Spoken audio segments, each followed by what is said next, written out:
Hello, my fellow oddities, and welcome to another episode. Today is part 4 of our Clifty Falls painting. If this is your first time, please hit that subscribe button, hit that like button, go ahead and share this video. While you're at it, please take a visit to my website. I've got all sorts of stuff on there available to help support me, including these 4 animal posters. Go get them. And with that out of the way, let's get into today's video.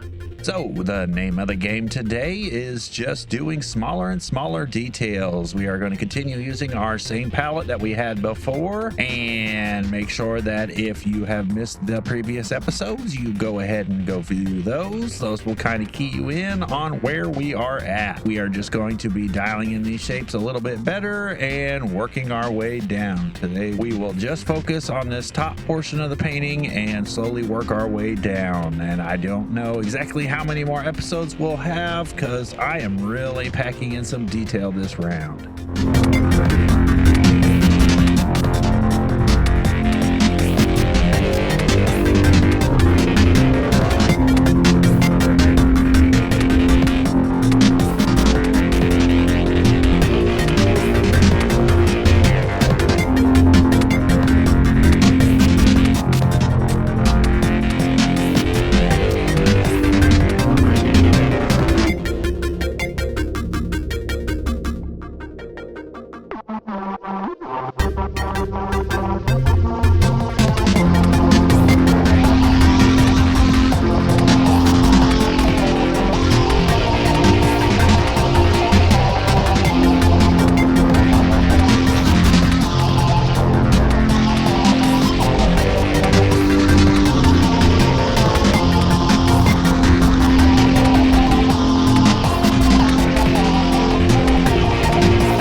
that's going to do it for this episode. And if you've been following along, then you should have ended up with something relatively close to this. This boy is coming along perfect. I love how everything is turning out. These details are getting defined, and we'll get a lot more done in the next episode. Remember, if this is your first time, hit that subscribe button, hit that like button, go ahead and share, and I'll see you in the next episode.